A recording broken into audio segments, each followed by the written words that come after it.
Hello everyone. In this video, I will explain production and cost analysis in the short run.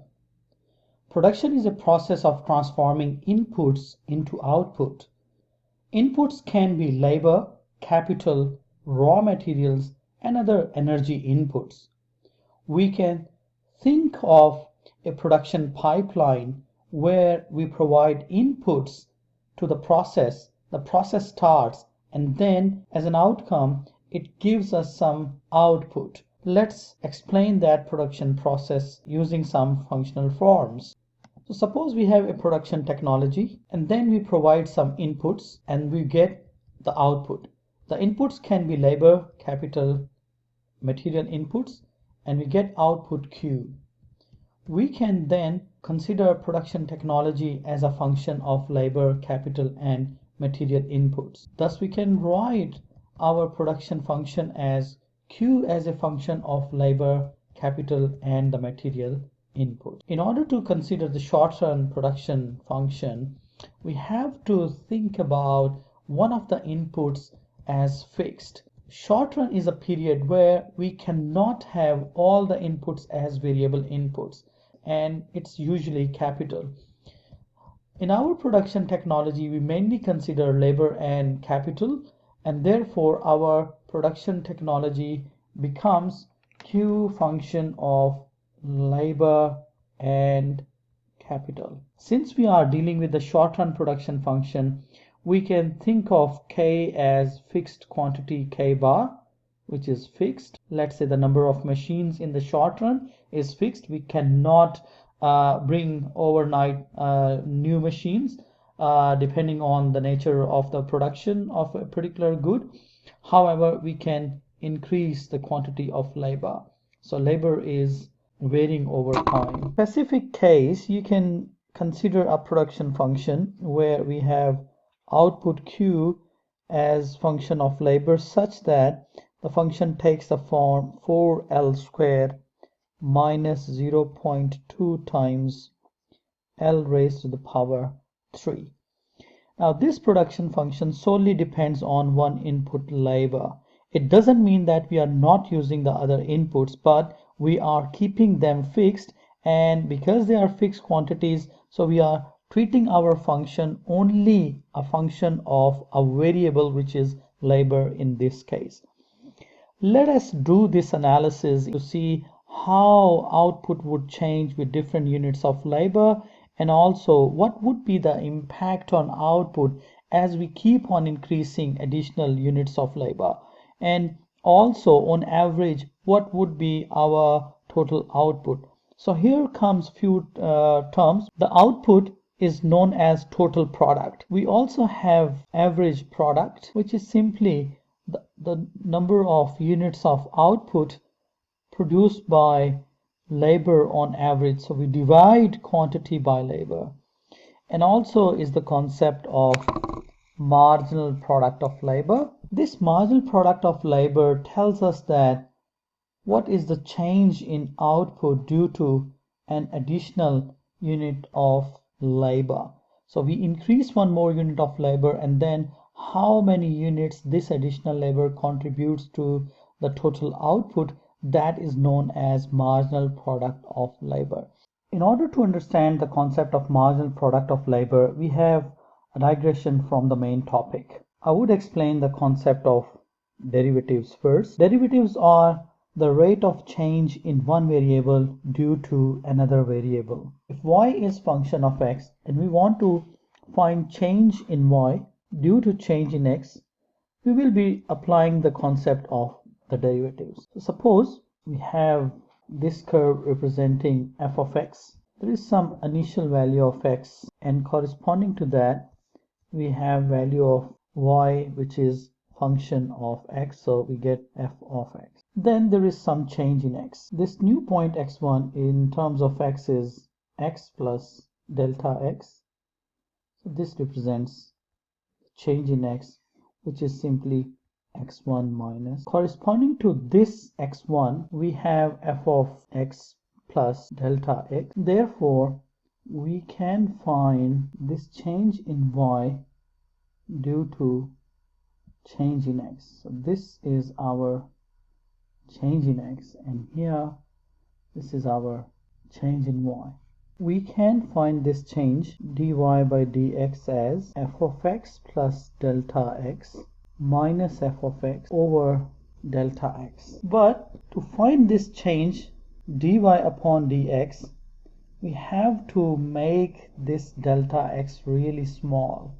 We will apply the concept of limits that delta x goes to 0, that the change is really small.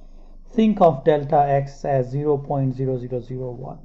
So this is the concept of the derivative. So one of the rules is called power rule of derivatives, and as per the power rule, for example, if y equals to x raised to the power 2, let's say, then the derivative dy by dx would be that this 2 will come to the numerator, and then whatever is power of x, we have to subtract 1 from that, and it becomes 2x. What if y is 3x raised to the power 10?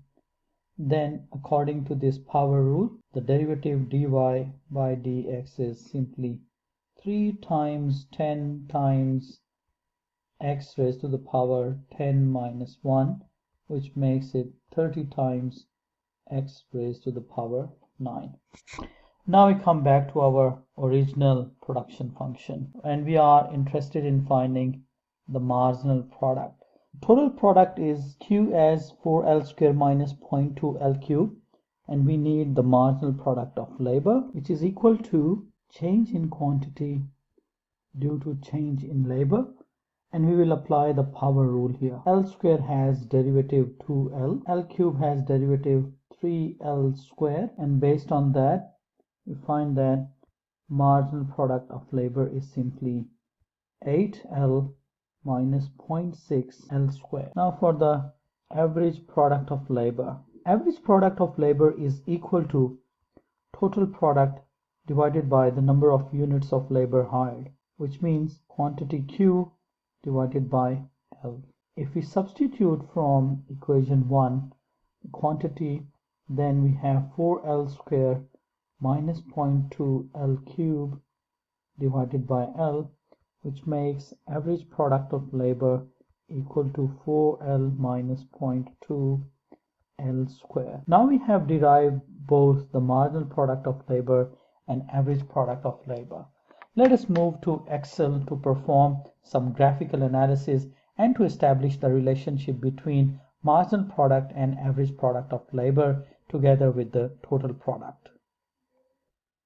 We have number of units of labor from 0 to 15. Total product given as 4L square minus 0.2L cube. When we put L equals to 0 in this function, we get Q equals to 0. When L is equal to 1, we get 4 times 1, which is 4, minus 0.2 times 1 cube, which is 0.2. So we subtract 0.2 from 4 and we get 3.8, and so on.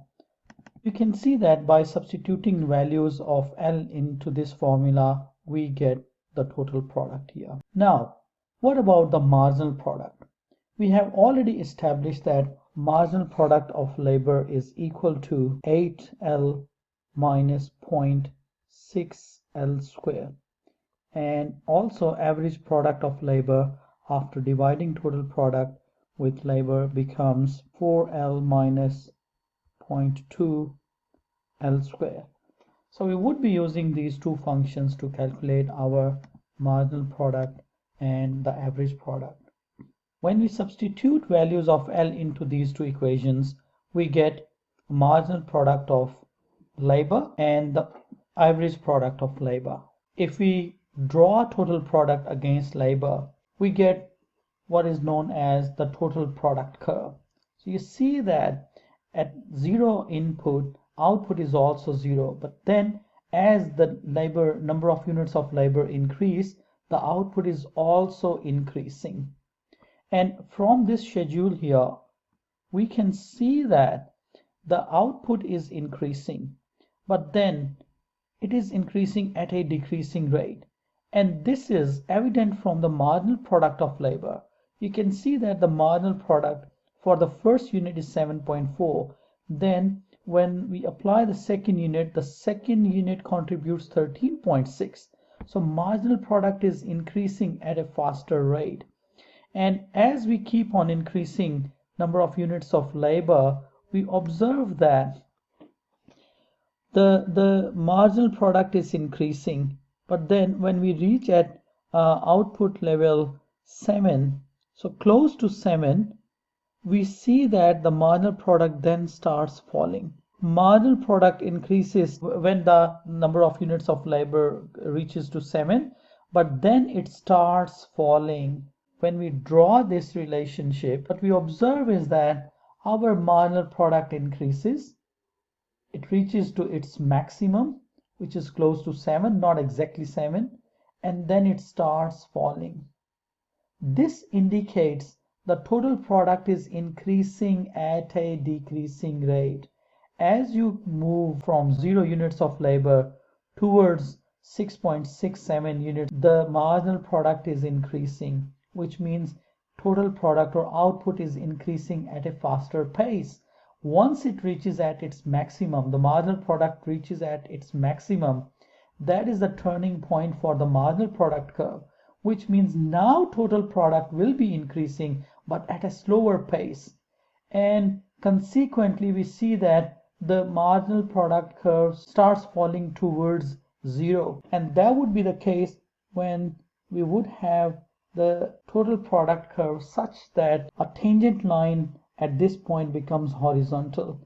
So that is the point where marginal product of labor is equal to 0. When we plot the average product curve, we see that the marginal product curve and the average product curves have values related to vertical axis on the right hand side, and the values for the total product are measured on the vertical axis on the left hand side. Let us move back to average product of labor. What we observe that when we divide total product 3.8 with L equals to 1, we get average product equals to 3.8. On average, each unit of labor is giving 3.8, which is true because we have at the moment only one worker. What happens when we hire 2 workers? We see that the total product is 14.4 units.